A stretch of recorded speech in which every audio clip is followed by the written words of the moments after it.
आज के समय में लोग कोई ना कोई बीमारियों से जूझ रहे हैं। इनमें से कुछ बीमारियां ऐसी हैं जो एक बार आए तो जाने का नाम नहीं लेती। ऐसे ही कुछ बीमारियों के साथ हम आपसे रूबरू होते रहेंगे। आज हम ऐसे एक बीमारी से जूझ रहे लोगों को बताने जा रहे हैं जिसका नाम है ब्लड प्रेशर। अगर देखा जाए तो जिसे हम कहते हैं बीपी, इस बीमारी के बारे में लोगों को बहुत कम जानकारियां होती हैं। ऐसे ही कुछ जानकारियों के साथ हम मिल रहे हैं डॉक्टर राकेश पटेल जी के साथ। आइए जानते हैं कि इस बीमारी को हम कैसे कंट्रोल कर सकते हैं और कैसे उसका उपचार कर सकते हैं।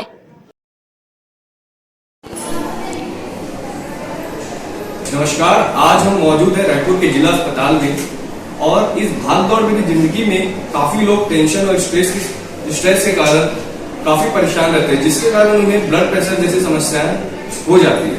तो आज हम इस विषय में जानकारी के लिए बैठे हैं डॉक्टर राकेश पटेल जी के साथ। सर नमस्कार, आपका बहुत बहुत हमारे साथ जुड़ने के लिए।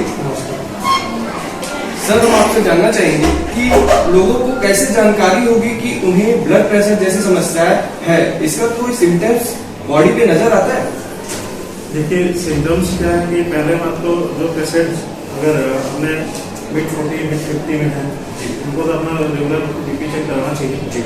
साथ में सिम्टम्स में क्या है कि जब पेशेंट जो आते हैं बीपी के अगर बीपी जो मरीज है जो नहीं जान पा रहे हैं ठीक है, कहीं कभी क्या चक्कर आने लगेंगे, जब चलते हैं तो सांस जल्दी जल्दी भरने लग जाएगी। तो यही कारण है कुछ हैं जो उनसे उनको एक बार बीपी चेक कराना चाहिए। और सर ब्लड प्रेशर की जांच हमें कब करवा लेनी चाहिए? कैसे हमें मतलब पता होगा कि इस वक्त हमें ब्लड प्रेशर की जांच करवानी चाहिए? जब पेशेंट को घबराहट हो, पसीना आए, जब चलते समय सांस फूलने लगे, इन परिस्थितियों में कराना चाहिए। साथ में अगर mid-40 या mid-50 में तब कराना चाहिए। सर अधिकतर हम देखते हैं कि काफी उम्र वाले लोगों को जो 30 होते हैं 50 होते हैं, इनको ज्यादा समस्या होती है। तो मोस्टली हमें किस उम्र से समझ में आने लगता है कि हमें ब्लड प्रेशर की समस्या हो जाएगी या होने लगती है? किस उम्र के लोगों को ये सामना करना पड़ता है? वैसे तो ब्लड प्रेशर किसी उम्र के नहीं रहता है, कम उम्र के लोगों को भी ब्लड प्रेशर की शिकायत रहती है। तो क्या रहता है कि मरीजों को हमेशा अपना एक ईयरली अपना सफाई चेक कराना चाहिए, लेकिन 40 से प्लस उम्र के लोगों को अपना बीपी हमेशा रेगुलर चेक कराते रहना चाहिए। जी हाँ सर, जो ब्लड प्रेशर होते हैं उसके क्या टाइप होते हैं? Low blood pressure, high blood pressure या नॉर्मल ब्लड प्रेशर? अगर हाई ब्लड प्रेशर हो तो हमें क्या करना चाहिए और सर अगर लो ब्लड प्रेशर हो तो क्या करना चाहिए? देखिए ब्लड प्रेशर बहुत लोगों क्या रहता है, ब्लड प्रेशर नॉर्मल रहता है, बाकी किसी का बीपी ब्लड प्रेशर क्या है कम रहता है, किसी ज़्यादा रहता है। कम रहता है, जब कम रहता है तो उसके लिए क्या रहता है, मरीज का खान पान रखना चाहिए, ठीक से पानी पीना है, डिहाइड्रेशन करते हैं तो उसकी वजह से करते हैं, जब उसकी वजह से करते हैं, इसलिए पानी की मात्रा अधिक मात्रा में पीना चाहिए। अगर कम होता रहता है तो उसके और भी बहुत से कारण हो सकते हैं, तो उनकी जाँच करानी चाहिए। तो उसकी वजह से एंटीबायोटिक फैक्टर फॉलो करके काम करना चाहिए। ज़्यादा बीपी जिनका लगता है, ज़्यादा बीपी अगर हो रहे हैं, अगर शुरुआत के दौर पे समझ पहले से कोई मेडिकेशन में नहीं है, शुरुआत में बीपी की शिकायत हो रहा है तो शुरुआत से ही अगर पहले दिन हम जाके चेक कराएं बीपी ज़्यादा हो गया है, हमेशा ज़्यादा है तो कभी क्या है आपकी घबराहट में हो जाता है, बीपी बढ़ जाता है, या कुछ और कंडीशन है, कोई अचानक से ज़्यादा समय में बीपी बढ़ जाता है, तो उस समय नहीं होगा 10-15 मिनट बैठाएंगे फिर दोबारा बीपी चेक कराएंगे। तभी बीपी अगर नॉर्मल अगर ठीक है, सुबह बढ़ा रहता है तो कम से कम 3.5 से 5 दिन 7 दिन एक बार बीपी का चार्टिंग कराना चाहिए कि बीपी एक ही दिन आज ही हमारा अचानक से बढ़ गया है कि वो गलत है कि ऐसे करने के लिए, तो 5-7 दिन के ऊपर बीपी का उनका देखें। अगर बढ़ा रहता है तो फिर हम मतलब लो डोज में स्टार्ट करते हैं दवा। तो बाकी कुछ चीज़ें रहती हैं, जैसे तला हुआ चीज़ें हैं, कैसी हैं, नमक ले रहे हैं, आपका फिजिकल एक्टिविटी क्या है, ओबेस है, बाकी सब कारणों को उनके लिए और बाकी उनका जो क्या है उनके बारे में अगर भेज देंगे आपको क्या करना है करके बाकी बीपी के लिए स्टार्ट करना है। सर अधिकतर हम ये देख पाते हैं कि लोग जब वो काफी बीमारियों का सामना करते हैं तो घरेलू उपचार करने लगते हैं। तो सर क्या बीपी जैसी समस्याओं के लिए घरेलू उपचार करना सही है या गलत है? घरेलू उपचार तो घरेलू उपचार बहुत सारे जो रहते हैं करते होंगे, बाकी बीपी के लिए घरेलू उपचार के साथ साथ तो लोग करते हैं, ठीक है, मेडिकल तो लेना चाहिए, क्योंकि बीपी क्या है, अचानक मान लो जो हाइपरटेंसिव रहेंगे तो हाइपरटेंसिव रहेंगे तो मतलब 140 से ज़्यादा ही रहेंगे बीपी सिस्टम जो रहेगा, ठीक है। अगर ठीक नहीं होता, वो लोग प्रॉपर बीपी का चेकअप नहीं कराते तो समझ नहीं आएगा कि क्या हो सकता है, कब कितना बीपी अभी प्रेजेंट है, ठीक है। अचानक बीपी अगर बढ़ गया तो उनको स्ट्रोक होने के चांसेस होते हैं, तो वो कॉम्प्लिकेटेड स्टेज में चले जाएंगे, तो फिर इसलिए कम से कम बीपी डॉक्टर से सलाह जरूरी है। सर, अधिकतर लोग जिनको सोने की समस्या होती है, नींद ना पूरी हो पाने के कारण या बहुत ही ज्यादा नींद ले लेने के कारण, इस पे क्या सर बीपी का कोई इफेक्ट पड़ता है? बीपी क्या रहता है, उसमें यहाँ बीपी के बहुत से कारण हैं, तो उसमें से एक कारण ये है स्लीप एपनिया होते हैं, ठीक है, उसके वजह से बीपी बढ़ता है, ठीक है। बाकी बीपी के और भी कारण है, बीपी का जैसे होता है जेनेटिक्स होता है, ठीक है, जेनेटिक्स होता है, जेनेटिक कंडीशन वो रहेगा, जैसे थायराइड वाले हैं उनका बीपी बढ़ेगा, किडनी मरीज रहते हैं उनका बीपी बढ़ता है, अनुवांशिक रहता है तो जेनेटिक्स रहेगा उसमें जो आएगा, ठीक है। तो ये सब कारण है बीपी के लिए। सर, जैसे इलाज के बाद काफी लोग दवाई लेना शुरू करते हैं, तो इन जो दवाइयों का साइड इफेक्ट शरीर में देखने को मिलता है, ऐसा कोई सिम्टम्स या ऐसा कोई साइड इफेक्ट होता है सर बीपी की दवाइयों का? बीपी का दवाइयों का साइड इफेक्ट तो देखा, हर दवाई का कुछ न कुछ रहता है। बीपी का दवाइयों का साइड इफेक्ट तो नहीं बोलना चाहिए, क्योंकि बीपी का साइड इफेक्ट रहेगा, देखो बीपी अगर बढ़ा हुआ है तो दवा लेंगे तो बीपी कम होगा, ठीक होगा। तो अगर ज़्यादा मात्रा में ले लेते हैं तो उनको चक्कर आएगा, बीपी कम हो जाएगा, पहले ये हो जाता है।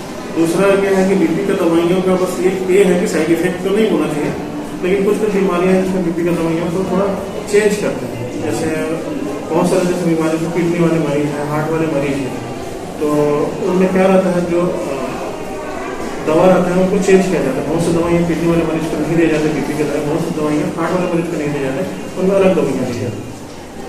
तो दवाइयों का खास ध्यान रखा जाता है। जी सर। सर, एक क्वेश्चन और था कि ये एक धारणा बनी हुई है लोगों में, जो अधिकतर नमक का सेवन ज्यादा रूप से करते हैं या कम रूप से करते हैं, जिन्हें लो बीपी हो जाती है तो उन्हें ये कहा जाता है आप नमक का सेवन बढ़ा दीजिए, तो इस पे भी कोई बीपी का कंट्रोल या होता है ऐसा कुछ? देखिए, नमक का रहता है, एक्चुअली क्या होता है कि जो बीपी वाले मरीज रहते हैं, मान लो बीपी ज़्यादा है तो नमक इसलिए बोलते हैं कि शरीर में सोडियम का, नमक में क्या है सोडियम का रिटेंशन ज़्यादा होता है, तो सोडियम तो इसीलिए बोलते हैं कि ज़्यादा बीपी वालों को लो सोडियम डाइट लेना चाहिए। सर, एक उम्र होता है लोगों का, जो एक 90s की एज होती है, फिर आ जाती है 20s की एज, 20 से 30 साल हो गया, फिर 30 से 50, फिर आ जाता है सर सीनियर सिटीजन। तो इसमें एक मात्रा होती है कि सर इस मात्रा में तक ये अच्छे हैं, स्वस्थ हैं, और जो 20 से तो इतने से इतने के बीच में स्वस्थ, तो क्या होता है सर उसके बारे में? बीपी के बारे में ऐसा तो नहीं बोल सकते। बीपी का क्या रहता है, देखो ओबेस रहते हैं, ठीक, स्मोकिंग करते हैं, जेनेटिक्स रहता है, ठीक है, स्लीप एपनिया वाले रहते हैं, थायराइड वाले रहते हैं, ठीक है, इन सब के बीपी इफेक्ट करता है। तो पहले तो एनालाइज करेंगे बीपी के साथ साथ उनको कुछ और समस्या तो नहीं है, ठीक है। ऐसा जरूरी नहीं कि बीपी का मतलब ये था, बीपी का होने के कम उम्र से ज़्यादा उम्र हर किसी को हो सकता है, लेकिन क्या है फिर उनका जो 40-40 प्लस के जो लोग उन होने का चांस ज़्यादा रहता है, ठीक। तो कम जो तो उनके साथ साथ बहुत सी चीज़ें और होती हैं जो बीपी के लिए रहते हैं, मतलब ब्रेकअप एक्सरसाइज हो जाता है, ओबेसिटी हो गया, स्मोकिंग हो गया, थायराइड प्रॉब्लम है, स्लीप एपनिया वाले प्रॉब्लम, मानसिक रोग के प्रॉब्लम, मदन बढ़ा, ये सब कारण है जिनको साथ में इनको भी देखना रहेगा, उस हिसाब से फिर सर, अभी आपने एक्सरसाइज की बात करी, तो जिन्हें हाई ब्लड प्रेशर की समस्या है और जो यंग उम्र के लड़के हैं या लड़कियां हैं जो जिम जाना पसंद करते हैं, तो उन्हें एक्सरसाइज करना सही रहेगा या गलत रहेगा? एज में तो ऐसा कुछ है नहीं कि डोस्टोलिन का कुछ रहता है नहीं, ठीक, तो वो तो कर सकते हैं। बाकी जो एजेड पेशेंट हैं जिनके बीपी वाले हैं तो वो बोलते हैं कि आप फिजिकल एक्टिविटी रखते रहो। एक्सरसाइज का मतलब है कि ऐसा exercise lake of physical activity, घर में बैठे रहेंगे, स्टेज पे रहेंगे तो उस टाइप की नहीं रहना, फिजिकल एक्टिव होना चाहिए, आप वॉक कीजिए या उस टाइप की कीजिए। तो बाकी क्या ये जगह ज़्यादा रहेगा 50-60 में, या तो से एक्सरसाइज तो नहीं कर पाएंगे क्योंकि एज की वजह से, बाकी वॉक तो करते रहेंगे, फिजिकल एक्टिविटी बना रहे। जी सर, एक लास्ट सवाल हम आपसे जानना चाहेंगे, एक प्रॉपर जानकारी इससे जुड़ी हुई जो बीपी होने पर लो या हाई बीपी हो जाने के कारण शरीर में ऐसे कौन कौन सी समस्याएं मुख्य रूप से देखने को मिलती है, और अगर देखने को मिलती है तो सर हम किस तरीके से इसका इलाज करवा सकते हैं, एक ब्रीफ डिस्क्रिप्शन इसके बारे में आप हमें बता दें, हमारी जनता को बताएं। इससे देखिए बीपी अगर ज्यादा हुआ बहुत से कारण होता है, आपको सांस फूलने लग जाएगा, पसीना आएगा, सर दर्द करेगा, चक्कर आता रहेगा, ये सब है कारण, मतलब उनके सिम्टम्स कहीं होना चाहिए।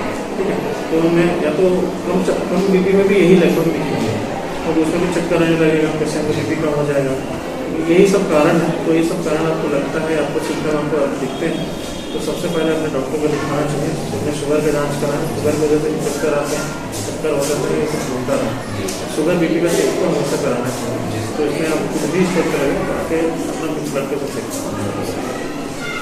धन्यवाद सर आपका बहुत बहुत हमसे जुड़ने के लिए। प्राइम टाइम मीडिया से हम आपको हमेशा रूबरू करवाते रहेंगे, और आज हम मौजूद थे डॉक्टर राकेश पटेल जी के साथ, जिन्होंने हमें जानकारी दी बीपी से जुड़ी समस्याओं के लिए, और आगे इसी प्रकार से हम आपसे रूबरू अनेक प्रकार की बीमारियों एवं उनका इलाज बताते रहेंगे। प्राइम टाइम मीडिया के साथ शिवम तिवारी, धन्यवाद।